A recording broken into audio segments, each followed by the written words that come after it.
What if love wasn't a sweet refuge, but a battlefield where hidden forces clash against each other? Nietzsche reminds us that behind the beauty of romantic words lies something more primitive: the will to power. Love, so often painted as surrender and harmony, might actually be a desire for possession, control, and assertion over another person. This is why so many men, when experiencing their first falls, end up giving up. It wasn't just their heart that broke, but also their pride, their illusion, their belief in an impossible ideal. But was it really love that failed, or was it our way of living it? Nietzsche invites us to look at this wound without veils, to realize that giving up on love might stem less from its essence and more from the expectations we project onto it. If everything you believe about love were just a cultural invention to mask darker instincts, would you have the courage to face the truth? If this reflection resonates with you, subscribe to the channel and follow us on this philosophical journey toward the most obscure and revealing heart of human experience. Nietzsche never let himself be fooled by love's delicate appearances. For him, behind the most tender gestures and most beautiful promises, there was always something deeper and more unsettling: the will to power. This concept runs through his entire philosophy and means, simply put, that every human being seeks to expand, assert themselves, conquer space, and impose their mark on the world. When we love, we carry this same drive with us, even though we try to hide it under the mask of sweetness and surrender. Think about the common scene of a relationship in its first days. The man offers flowers, declarations, promises of eternity. Apparently, everything is care, generosity, giving. But if we look more closely, there's always also a desire for conquest, to make the other revolve around oneself. Love, in this sense, isn't pure innocence, but a silent dispute to see who occupies the center. The lover doesn't just want to love, he wants to be loved, desired, recognized as indispensable. Nietzsche saw in this a game of forces.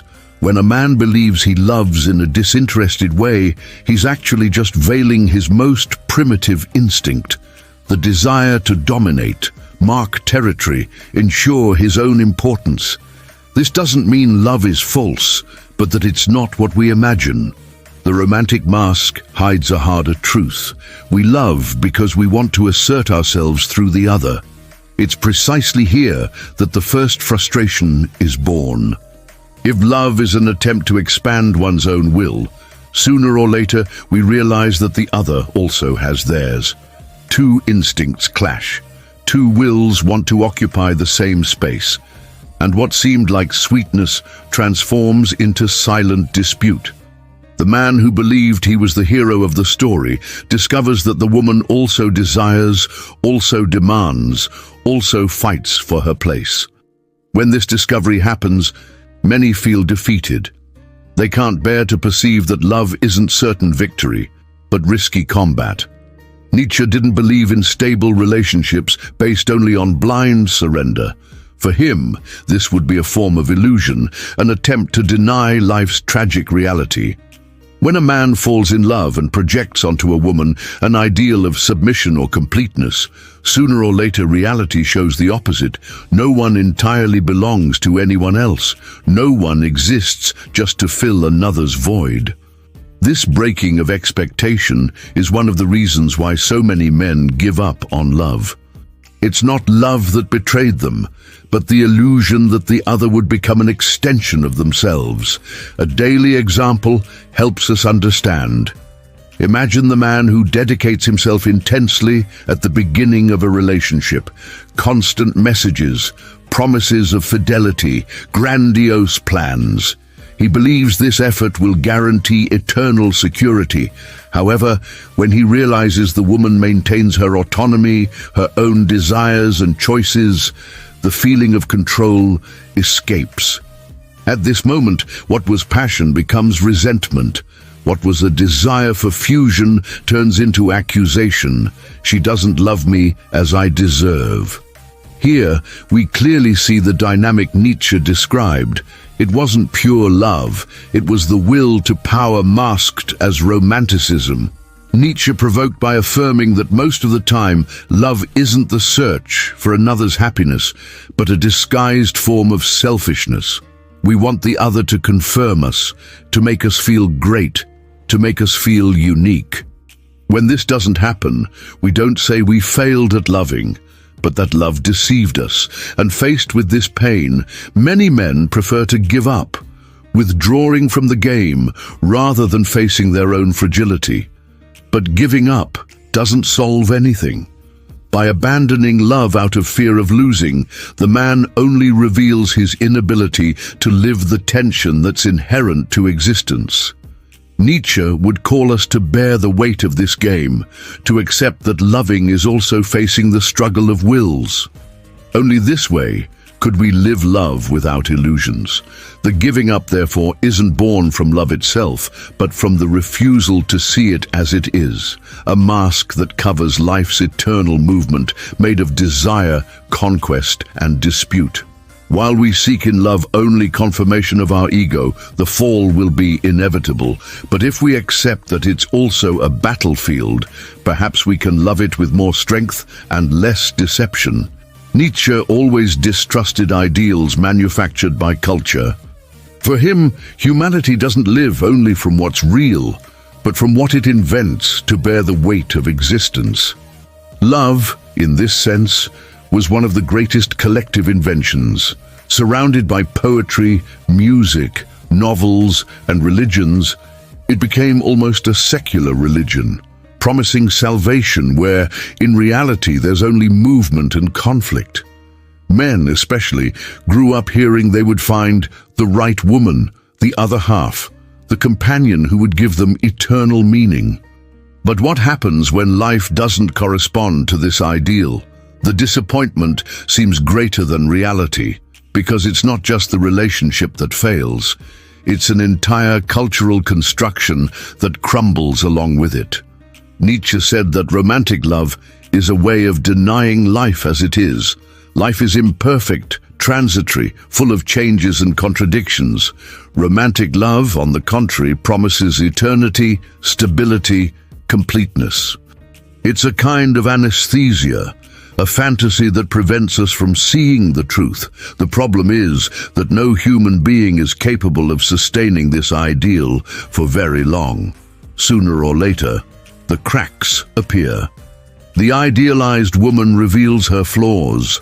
The passionate man shows his selfishness, and the castle of dreams collapses.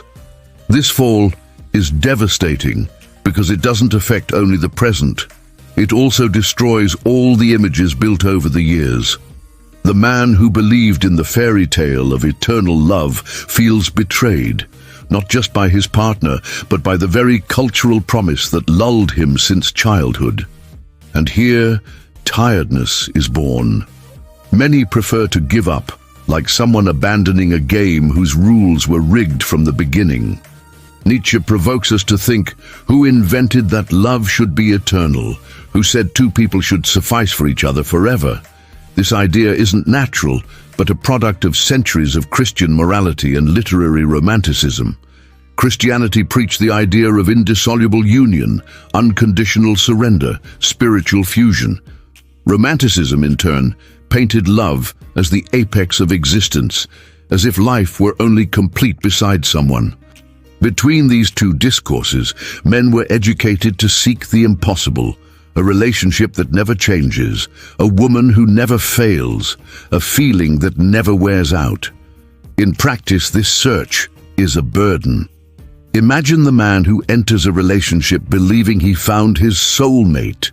Each daily disagreement, an argument about money, a difference in taste, an uncomfortable silence, becomes a threat to the ideal he carries. Instead of seeing the relationship as something alive, made of ups and downs, he interprets each failure as a sign of total failure. Thus, the weight of the ideal becomes unbearable. Nietzsche would say this inability to accept imperfection is a form of nihilism. Instead of embracing life as it is, we prefer to invent unreachable ideals, and when they fall, we surrender to giving up. The man who abandons love doesn't do it because loving is impossible, but because he can't bear to live without the illusion they sold him. He wanted the promise of eternity. He couldn't get it, and without eternity, he thinks it's not worth it. This logic is cruel because it transforms love into a kind of tribunal. Instead of being experience, it becomes constant judgment. The partner is never enough. The relationship is never up to par. Time is never generous. The result is that many men get tired and close themselves off. They prefer bitter solitude to the risk of facing another breaking of ideals. But Nietzsche wouldn't advise giving up. He would call us to abandon the ideal, not love. Loving without illusions means freeing oneself from the demand for perfection, accepting that the other is flawed and transitory, just like us. Life is made of instants, not eternities. When we seek in love only the eternal, we lose the chance to live the moment that offers itself. Therefore, when Nietzsche criticizes romanticism, he's not saying love is worth nothing. He's rather revealing that the weight of the ideal is what destroys the experience. Many men give up because they try to carry this impossible burden. But perhaps the path isn't to abandon love, but to relearn it without chains, without illusions, without promises of paradise. Nietzsche said that it's not great tragedies that most sicken human beings, but small wounds that repeat until they corrode from within. In love, this reveals itself brutally. The man who enters a relationship carrying expectations of completeness, security, and recognition inevitably encounters frustrations. These disappointments, when not transformed into learning, convert into resentment. And resentment, for Nietzsche, is the soul's most dangerous disease. Resentment is born when we can't act creatively in the face of pain. Instead of accepting frustration, understanding its causes and moving forward, we get stuck to it, ruminating the past, silently feeding the hurt. The resentful man doesn't just suffer, he transforms suffering into a weapon, into justification for giving up living fully. In the field of love, this translates into phrases like, "No woman is worth it," "Love isn't worth it," "I'll never surrender again." Resentment functions as a shield, but it's also a prison. Nietzsche saw in this the mark of weakness. Not because suffering was a sign of weakness, but because the inability to transmute pain into strength reveals the refusal to live life in all its intensity. The resentful prefers to deny rather than affirm, prefers to close himself to love rather than risk again. He can't bear the idea that the other doesn't correspond to his expectations, and then transforms love itself into an enemy. In this way, giving up isn't just renunciation, it's revenge against that which once hurt him. A simple example illustrates this dynamic. Imagine a man who lives in intense passion, surrenders completely, projects futures, makes promises. One day, the relationship ends. Instead of elaborating mourning, understanding differences, and accepting life's transitoriness, he closes himself in bitterness. He begins repeating to himself that it wasn't he who failed, but that love itself is illusory, that all women betray, that all relationships are doomed. Resentment transforms into the lens through which he sees the world. Giving up on love emerges as logical conclusion. Since everything hurts, it's better never to try again. Nietzsche denounced this posture as decadent. For him, the truly free spirit doesn't flee from life's risk. Loving is always risking oneself. It's opening oneself to the unexpected, to the other, to chance. Whoever refuses this risk out of fear of pain also refuses life itself. Resentment, in this sense, is a form of death in life. The man who gives up on love out of resentment no longer suffers only for what he lived. He condemns himself to never live anything more. It's interesting to notice how resentment disguises itself as wisdom. Many men say, "I've learned, I won't fall for this again." But what seems like learning is actually rigidity. The heart hasn't become more lucid, just more closed. Genuine wisdom wouldn't be denying love, but living it with more awareness, without illusions, without idealizations. The resentful, however, prefers to dress himself in cynicism. He affirms that love doesn't exist, that everything is just interest, that living as a couple is a waste of time. This mask of coldness hides deep down an open wound that never healed. Nietzsche saw in resentment a form of revenge against reality. Since life didn't correspond to expectations, the resentful invents a discourse that diminishes it. Thus, he protects himself from pain, but also distances himself from vitality. The resentful man stops throwing himself into the world. He becomes a bitter spectator, incapable of experiencing the intensity he once sought. Giving up on love is just a symptom of this deeper poisoning. The problem is that resentment feeds on itself. The more the man closes himself, the more he confirms his own beliefs. If he doesn't try again, he never finds new experiences that could disprove his bitterness. If he doesn't risk himself, he never realizes that each relationship is unique, that each encounter brings unprecedented possibilities. The resentful prefers the security of his pain to the danger of life. And it's precisely this security that Nietzsche most fought against. Living is risking oneself, and loving is one of the most intense forms of risking oneself. Giving up, therefore, isn't a conscious choice, but the result of the inability to transform pain into creative force. Nietzsche called this transmutation of values, the challenge of transforming suffering into something that ennobles. Whoever achieves this doesn't become cynical, but deeper. He learns that love isn't a guarantee of happiness, but a space of experience. Whoever doesn't achieve it falls into resentment and subsequently into giving up. Looking at so many men who abandon love, Nietzsche invites us to reflect. Did they give up because love really failed, or because they couldn't bear the task of growing with pain?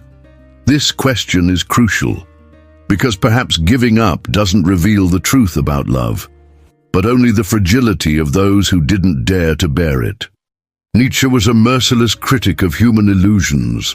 For him, idealization was always a sign of weakness, a flight from reality toward a world invented to spare us from pain. When he spoke of love, this criticism became even sharper. He saw in the idealization of women one of the greatest traps that men created for themselves. Loving isn't just finding someone. It's also projecting onto that someone everything we would like them to be. And the greater the projection, the greater the disappointment. From early on, men are educated to see women as muse, savior, angel, queen. Romantic literature, popular songs, fairy tales repeat the same image. The perfect woman, destined to complete a man's life. This figure doesn't exist, but believing in her, many enter relationships not with real people, but with ghosts created in their minds. The flesh and blood woman, with her flaws and desires, can't sustain the weight of this ideal. Sooner or later, the mask falls, and when this happens, the man doesn't just get disappointed with her, he gets disappointed with love itself. Nietzsche saw in this a kind of idolatry. Idealizing women is transforming them into divinity, placing them on an unreachable pedestal. But all idolatry is doomed to ruin. The pedestal, no matter how high, one day crumbles, and when it crumbles, the impact is devastating. The man who believed he had found perfection feels deceived. But the deception wasn't in her. It was in him, who couldn't bear to see the human. A simple example: the man who sees his partner as a symbol of purity, as someone incapable of error. Upon discovering a common flaw, a slip, a contradiction, a trait of selfishness, he reacts as if the world had ended. The woman can't be human because he made her a symbol. When the symbol breaks, he abandons not only the relationship, but faith in love itself. The mistake wasn't hers, but of the image created. Nietzsche reminds us that true love doesn't support illusions. Loving is facing the other in their totality, virtues and weaknesses, greatness and miseries. Idealizing women is refusing to see reality. It's seeking in the other a mirror for one's own dreams, not a concrete presence with whom to share life. This blindness inevitably leads to giving up. Because when reality imposes itself, the shock is so brutal that many men prefer to give up on love entirely, rather than accept that idealizing was their greatest error. The danger of idealization doesn't lie only in individual disappointment. It also affects the relationship as a whole. An idealized woman can never be fully herself. She lives under pressure to correspond to a fantasy. Each gesture is observed. Each flaw is recorded as betrayal of the ideal. This suffocates the relationship, generates resentment and distance. The man who idealizes transforms love into prison, not into encounter. He doesn't love the real woman, but an invention. Nietzsche said that we can only truly love when we're strong enough to bear imperfection. Idealization, on the contrary, is a sign of weakness. It's fear of facing life as it is. The man who gives up on love because the woman didn't correspond to the ideal wasn't betrayed by love, but by his own cowardice in face of reality. He wanted a myth. He found a person. He wanted eternity. He received transitoriness. He wanted perfection. He found humanity. And instead of learning to love reality, he fled from it. Many men getting hurt in this process transform the experience into generalization. All women are like this. No one is trustworthy. Loving is a waste of time. But Nietzsche would dismantle this narrative. The problem isn't in women nor in love. It's in the inability to abandon idealization. Love doesn't fail for being imperfect. It fails when we expect from it what no human being can give. Loving without idealizing is an arduous task because it requires inner strength. It requires renouncing comfortable fantasy and accepting the weight of reality. It requires seeing the other as they are and not as we would like them to be. But it's precisely there that the beauty of love lies for Nietzsche, not in impossible perfection, but in the courage to face life in its rawest form. Thus, the danger of idealization doesn't lie only in disappointing us, but in distancing us from true loving experience. Many men give up because deep down they never truly loved. They only loved the reflection of their own desires. And when the reflection broke, they abandoned not only the woman, but also the chance to live love as affirmation of life. Nietzsche saw in love not only a promise of encounter, but also a risk of imprisonment. For him, one of the great human illusions was believing that loving meant merging with the other, losing one's own individuality and living as if they were one being. This fantasy of fusion, although romantic, is dangerous because it suffocates freedom and transforms the relationship into prison. Many men, perceiving this weight, don't know how to deal with it and end up giving up. They confuse love with loss of self when, in truth, they could live it as expansion. Freedom was always a central value for Nietzsche. He believed that the truly strong man is one capable of affirming his individuality before the world, without letting himself be enslaved by customs, religions, or illusions. In the field of love, this strength translates into the capacity to love without annulling oneself. But what we see often is the opposite: men who submit to patterns of control, who believe that loving is watching, dominating, guaranteeing absolute exclusivity. When they realize that reality doesn't correspond to this model, they prefer to give up. It wasn't love that failed, but the way of understanding it. Nietzsche provoked by saying that the true loving encounter should be like the dance of two forces and not like the fusion of two halves. Each individual should remain whole, and precisely because of this could relate with intensity. The problem is that many confuse proximity with dependence and thus build suffocating relationships. Love becomes a cage where neither can breathe fully. The man, feeling trapped, interprets love as an enemy of freedom and instead of reinventing his way of loving, prefers to give up. Solitude appears at this point as alternative. For Nietzsche, solitude wasn't a burden but a necessary condition of growth.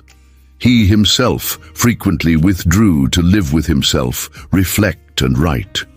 Solitude, far from being synonymous with emptiness, is a space of creation where the individual rediscovers himself. When men give up on love, it's often because they haven't learned to reconcile love and freedom. They take refuge in solitude not as creative choice, but as defense. They transform solitude into a wall, not into a space of power. However, Nietzsche would see there an opportunity. Loving shouldn't be the opposite of freedom, but its extension. He who is capable of being alone, of being self-sufficient, of affirming himself without depending on the other, is also the one who can love in a more intense and true way, because he doesn't seek in the other a crutch, but a partner in creation. Love, in this case, isn't prison, but encounter between two freedoms. A daily example helps clarify this idea. Imagine a man who enters a relationship believing that his partner should fill all his needs, emotional, sexual, spiritual. He demands from her constant attention, absolute presence, as if it were her duty to complete what he lacks. Quickly, the relationship wears out. The woman feels suffocated and he, frustrated. When the relationship ends, he concludes that love is a prison. But in truth, it was his dependence that transformed the relationship into a cage. If he had learned to sustain his own solitude, he could live love without transforming it into captivity. Nietzsche invites us to understand that solitude isn't absence of love, but its condition. Only he who bears being alone is capable of loving without chains. The man who flees from solitude and dives into love to escape from himself inevitably gets disappointed. The man who faces solitude as strength can love in a lighter way because he doesn't need to control or possess. Love, thus, becomes celebration of life and not flight from pain. Many give up because they lived love as dependence. If the other moves away, everything crumbles. If the other fails, life loses meaning. This way of loving is unsustainable because it places on the partner's shoulders the weight of one's own existence. When she doesn't correspond, the man doesn't just suffer, he feels he lost himself. And faced with this emptiness, he prefers to give up on love entirely. Nietzsche would show another path: relearn to love like one who dances. Each maintains their own music, their own strength, but they meet in movement. There's no fusion, there's temporary harmony. There's no prison, there's shared freedom. Solitude, far from being enemy, is the base that sustains this encounter. Thus, giving up on love, so often attributed to fear of suffering, can be understood as inability to love without annulling oneself. The man who confuses love with prison flees from it to preserve his freedom. But if he learned to be alone, to cultivate his own strength, he could discover that loving is, in truth, expanding and not losing oneself. Nietzsche never preached giving up on love. On the contrary, he believed that love could be lived more deeply if it were freed from the illusions that imprison it. For this, courage was needed. Courage to see the other as they really are, courage to accept impermanence, courage to bear pain without transforming it into resentment. Relearning to love, for Nietzsche, meant abandoning the veils that culture, religion, and romanticism cast over love and facing its vital essence. Loving without illusions isn't loving less, but loving in a more intense and honest way. When we stop demanding perfection from the other, when we don't expect eternity, when we accept that love is made of instants, we're capable of enjoying it with more fullness. The man who expects love to be a solution to his fears inevitably gets disappointed. But the man who sees in love an experience between two forces that meet and transform each other can live it without needing to give up. Nietzsche would remind us that love isn't a security contract, but risk. With each encounter, we open ourselves to the possibility of pain, but also of creation. He who seeks guarantees loses what's most alive in love, the unexpected. Loving without illusions is accepting this risk as an inseparable part of the experience. Love doesn't promise eternity, but gives us the chance to live the present intensely. A daily example helps understand. Think of the man who, after suffering in a relationship, decides not to give up, but to change his way of loving. He enters a new relationship without demanding that his partner be perfect, without believing in promises of paradise, but willing to live what each day offers. When conflicts arise, he doesn't interpret them as signs of failure, but as natural part of coexistence. He knows that love doesn't eliminate solitude, but can make it more bearable. He knows the other didn't come to complete his life, but to share paths. This man doesn't need to give up because he learned to love without illusions. Nietzsche invites us to face love as affirmation of life. Loving is diving into imperfection and still saying yes. It's looking at the other with all their contradictions and choosing to remain. It's bearing the pain of disappointments without transforming the experience into cynicism. Relearning to love, in this sense, is also relearning to live. Because love, in its rawest form, reflects life itself, imperfect, passing, full of risks, and precisely because of this, intense. Many men gave up on love because they expected certainties from it. But certainties don't exist. What exists is flux, movement, constant transformation. Nietzsche would say that the truly strong man isn't the one who flees from love out of fear of suffering, but the one who faces risk and still throws himself in. Loving without illusions doesn't mean protecting oneself from pain, but accepting it as an inevitable part of the experience. Suffering isn't a sign of failure, but that we dared to live. Throughout life, we all encounter loving falls. The challenge is not transforming these falls into walls, but into bridges. Nietzsche believed that pain could be transmuted into strength, that each loss could teach us to live with more consciousness. Relearning to love is transforming scars into wisdom, without letting them become chains. It's keeping the heart open even after the fall. The man who manages to love without illusions doesn't need to give up. He knows that each encounter is unique, that each relationship brings new possibilities, that life is richer when we don't flee from it. By abandoning idealization, he discovers that love isn't less beautiful for being imperfect. On the contrary, it's precisely its imperfection that makes it human, real, and intense. Nietzsche teaches us that love shouldn't be refuge, but affirmation. It shouldn't be flight from solitude, but sharing of it. It shouldn't be prison, but expansion. Relearning to love, thus, is learning to live with more courage.